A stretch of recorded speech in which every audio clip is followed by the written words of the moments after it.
Don't build this. Seriously. I know that's a weird way to start off a woodworking video, especially one where I'm going to show you exactly how I built this mobile table saw cart.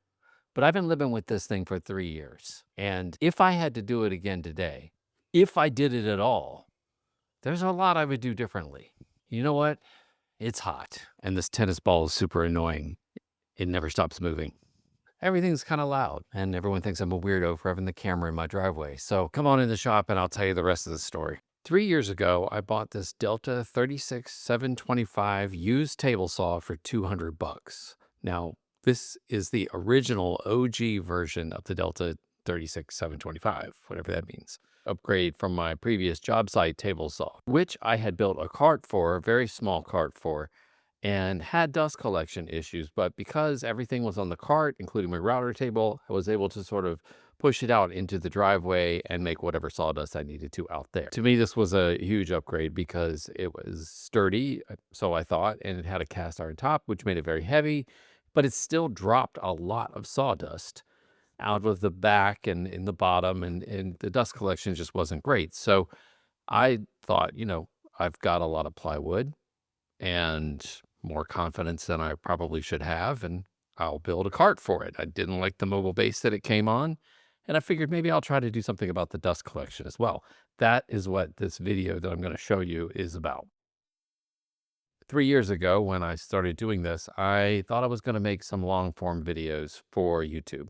And I shot everything that I did to this table saw cart. I didn't use all of it because as I started to edit it and put it together, I just kind of realized at that time that I wasn't really ready for long form video. At least the long form video that I was putting together for this table saw cart, I didn't like it. So I turned that into a short, and I might as well just show you part of that now.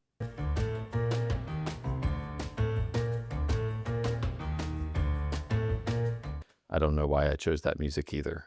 Fast forward 3 years later, I finally publish a long form video about a 3D printed chess set. I dust off my YouTube account. I'm in YouTube Studio, and I see that there's this 3.5 minute version of that video sitting there, wide format. I never published it. I had it as unlisted, so you needed the link to be able to see it. Over the years since that short was published, I had received quite a few emails and direct messages on different social platforms asking for plans. A lot of people own this saw, and I don't really publish plans, but they were either asking for plans or a long form video, which I had made and forgotten all about. So I'm going to show that in a few minutes, but first I want to talk about the comments. I had not been paying attention this entire time to the comments on my YouTube channel. Let me read you my favorite comment on this video, the short video. Thumbs down because you move the video too fast and the music is annoying. And there is not enough information on the build, so why show it? Fair. I'm going to play the video as it was originally shot and edited, and then I'm going to come back to you with what I would do differently. Here we go. Hey folks. I'm Malcolm from Bossa Nova Woodworks, and I'm talking to you today from my office because my shop is kind of a mess right now, but we're trying to fix that. A few months ago, I picked up a used contractor table saw, Delta 36725, for a couple of $100, and I've been working on a list of improvements for this saw. I've already taken care of the first 6 items in phase 1, so today I'm going to talk about phase 2 of this project, a mobile base with dust collection, storage, and extension wing supports. So let's talk about the mobile base. The first thing I did was build a platform with 5 interlocking casters. My shop is one half of a 2-car garage, and there's still a car parked in the other half, so all of my tools need to be mobile. I really wanted to make sure that everything was very secure to the mobile base, so I went a tad overboard with this design by making 4 posts with rounded tenons that would fit into the hollow pipe frame of the saw. You can see here that I turned the saw upside down to be sure everything would fit, then sort of built the smaller cabinet around those posts before mounting it back onto the mobile platform. And then I locked everything into place by running a long wood screw and a washer through the wooden post into the pipe. In phase 1, I replaced the extension wings on both sides of the table with MDF panels and black Formica. I also extended the right wing to eventually accommodate a router table. It's hard to tell from this photo, but this side sags a bit from the weight, so I wanted a way to give it adjustable legs that were enclosed by a storage cabinet. So these four legs have adjustable feet that I made from threaded T-nuts and carriage bolts. This allows me to make adjustments with a wrench on all four legs until the table is perfectly flat and level.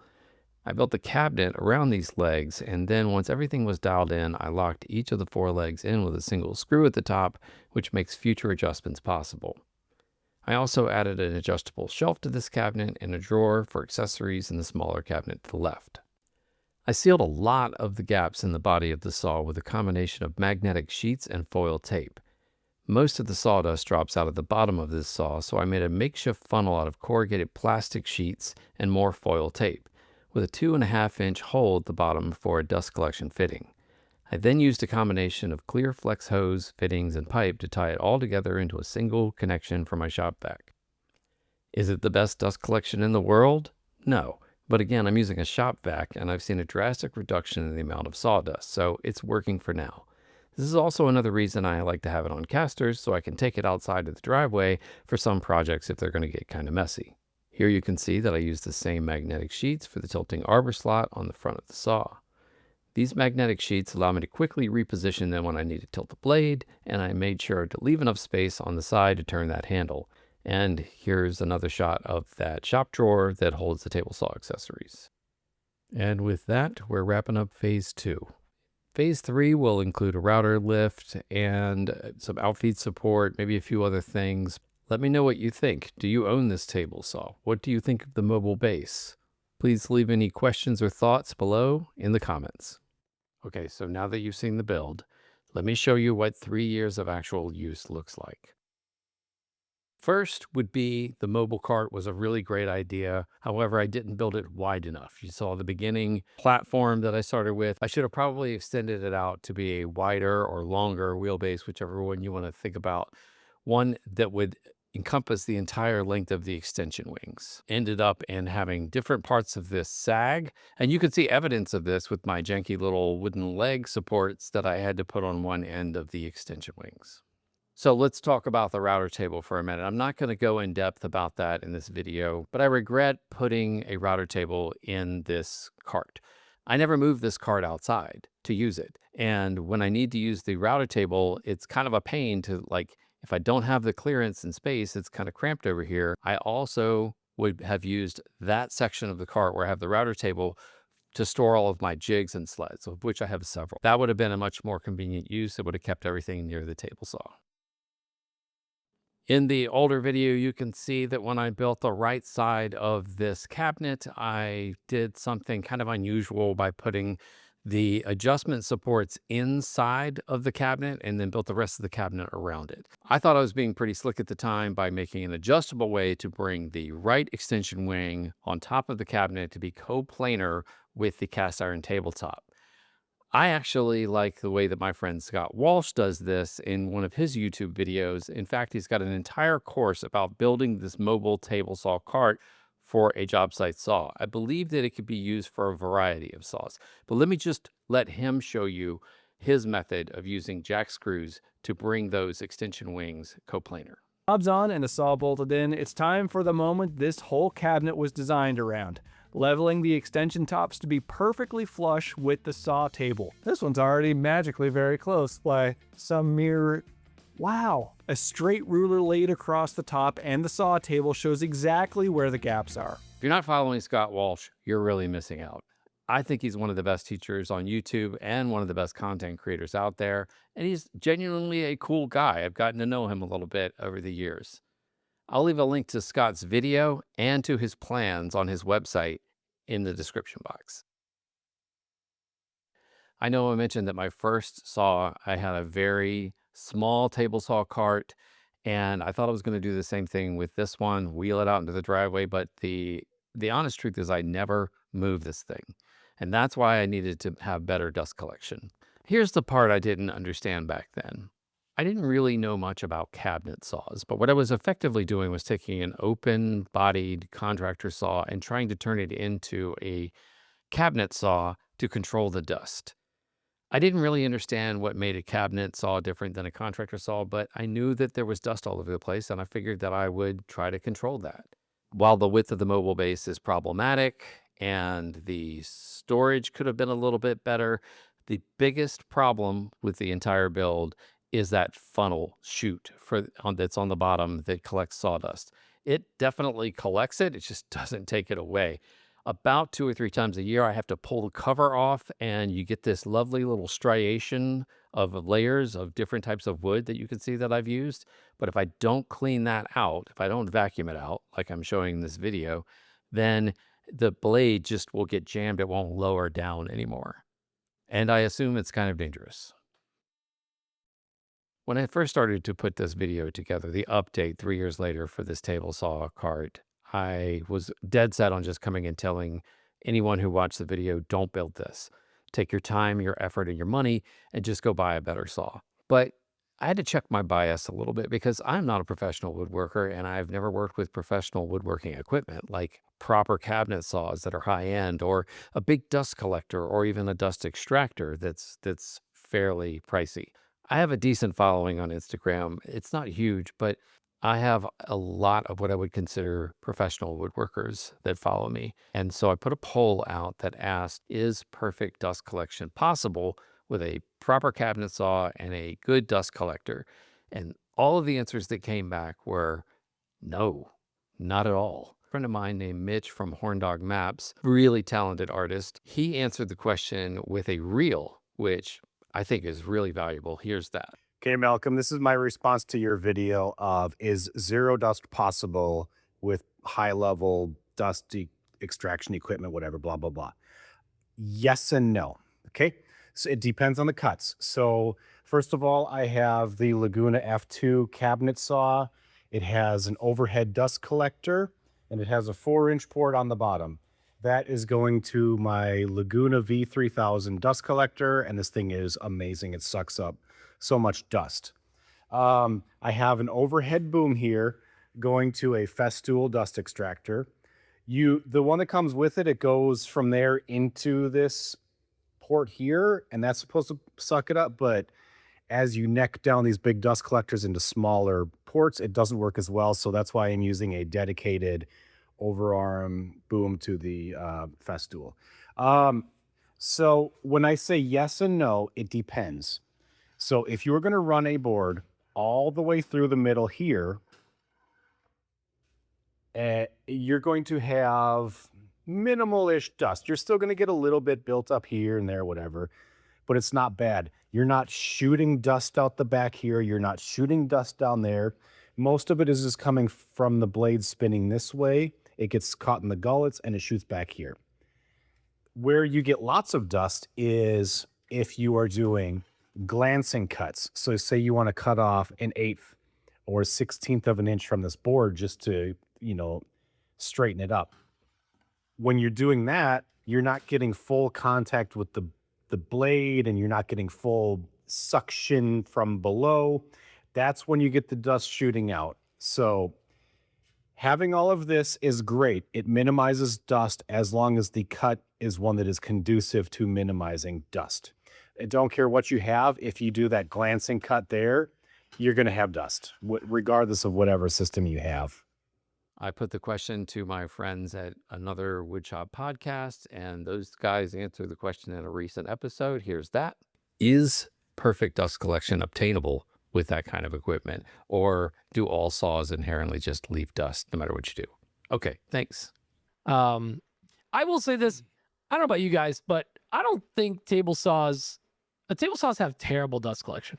Unless you have a straight line pipe running right to the tool, you're always going to like open the side of that tool and be like, well, there's my like layers of, it's like rocks in the Moab desert. Like it's just different layers of different woods you've cut. I feel like it always collects a little bit because there's too many open spaces, including like right in the front. I always have that like pivot arm hole thing for tilting it to 45 or 90, not 90, 45. I just don't think there's perfect dust collection. It's just, you just got to do the best you can. But I think you got to get in there with a vacuum once in a while. I think honestly, overhead dust collection is probably one of the best collection methods for table saws. Dan? I think you could get close, but you have to have the overhead as well as the well, you have to have dust collection in your cabinet saw, and it has to be clear. You can't let it get packed with dust. Yeah. I've Or learned or this. a Braden will clean it for you. I think you could get very close to dustless if you do those things, but as any woodworker knows, like if you make a cut really close to the edge of the board, like it's gonna shoot dust sideways. So like that's gonna be nearly impossible to collect unless you have some sort of all-encompassing overhead, which is gonna make it really hard to work on. So the table. why even try? Why even bother? Why even try at all? Yeah. But And then I think- rob yourself of a very aesthetically pleasing video on Instagram that you can record yeah, of all the layers in your table saw. yeah, Come that's- on. people like that. You want that.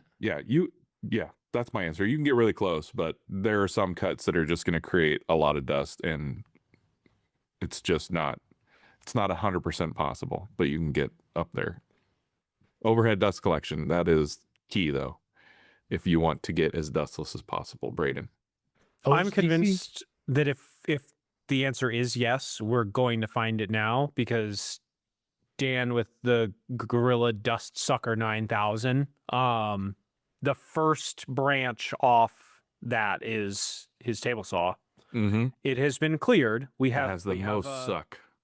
We have our baseline level of dust in the cabinet now. So as long as he's turning it on, I do. I think- I turn it on when I do every tool. That's why I got 3 remotes. So there's one by every tool.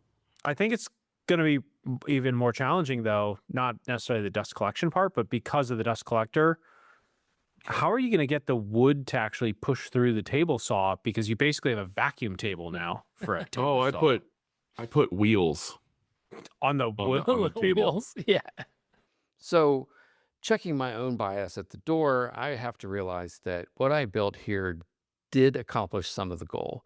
I may not like the way that it works, but I'm not going to change it. I'm going to keep using this saw until it dies, which will not be too much longer because this is an old saw and it will break.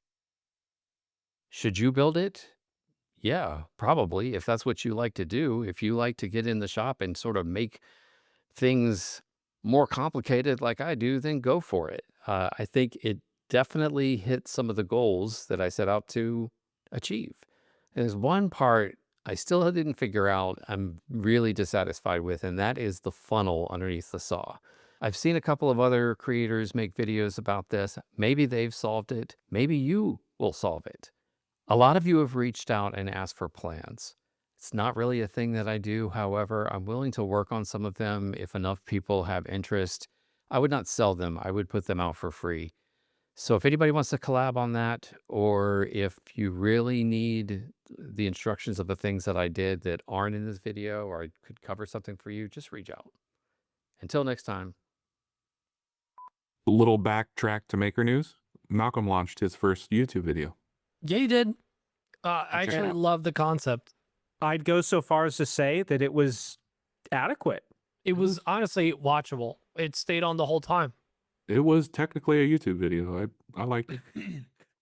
I'm gonna think about it. I'm gonna maybe go back to it in a few weeks and think about if I want to do a thumbs up or down. But Yeah, like, I'm still on the fence about. but the it thumbs is up.